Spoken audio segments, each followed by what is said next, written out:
what about a resort that, because it's something I don't know anything about.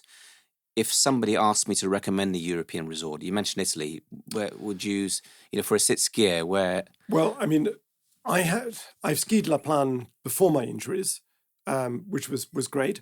I'm told that it's a good resort for adaptive skiers. So having slagged off Val d'Isère, I'm told that La Plan is a good place for adaptive skiers. Pretty much anywhere in the Rockies is good for adaptive skiers. I mean, Breckenridge is the obvious place. A lot of people ski there. I didn't, but a lot of people do. Breckenridge, Vale, Aspen, all good. Courmayeur was great, but that's partly thanks to you, because you and your Momentum team made sure that I had kind of easy access to places. The hard thing about adaptive skiing, it's not the skiing itself. That's the easy part. The difficult part is the logistics of, right, so if I'm going up this slope now, where's my wheelchair going to go? Where we all stop for lunch and everybody, you get off the snow into the restaurant, wherever, I'm going to need my wheelchair to do that. How do I get that from A to B? You've got to, I used to try and do it on the cheap without a guide. I can't do it without a guide. You've got to have somebody who is from there, who knows who to call, who gets on the walkie-talkie and says, could you send the wheelchair up now to such and such a station and then bring it down a few meters? So the logistics of it are often quite complicated.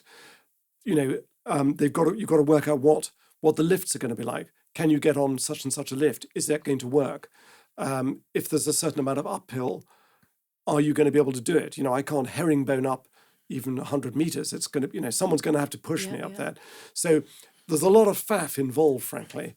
But Courmayeur was great for that. Crans-Montana wasn't bad. I mean, it was lovely. I'm quite sort of fond of it, partly because of the Roger Moore connection, because I remember he sent me this email before, sorry, I'm name dropping here, but before I told him I was going to ski there, and he said, Christina and I would be delighted if you care to drop in for a martini. Yeah, And of course he did. He so did. And, his chalet was right next to the Grand Slalom course.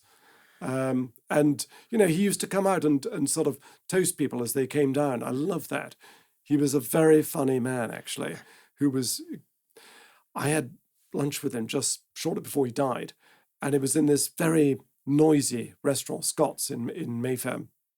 And he was coming out with these absolute gems. But it was so noisy in there, and he would speak very quietly, and he'd say things like, I'll tell you something else about Grace Jones. With all her clothes off. Yes. Wait, what did you just say?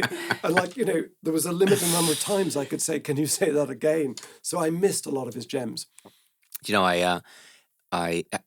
Frank, when he skied the GS, the Giant Slalom for the Celebrity Ski Race for Ski Sunday, then I invited him to the City Ski Championships. And we were in Crans-Montana, and I thought it'd be really great if Frank opened the race. So I gave him bib number 1, and this is when I actually got to know Frank, because I didn't really know him. But I was there in the start hut with bib number 1, and I won't repeat what he was saying to me and what he was calling me. It wasn't polite, it wasn't big, and it wasn't clever. The nerves. It was the nerves. But actually, all credit at that stage to Konrad Bartelski, because Konrad has been fantastic in coaching me.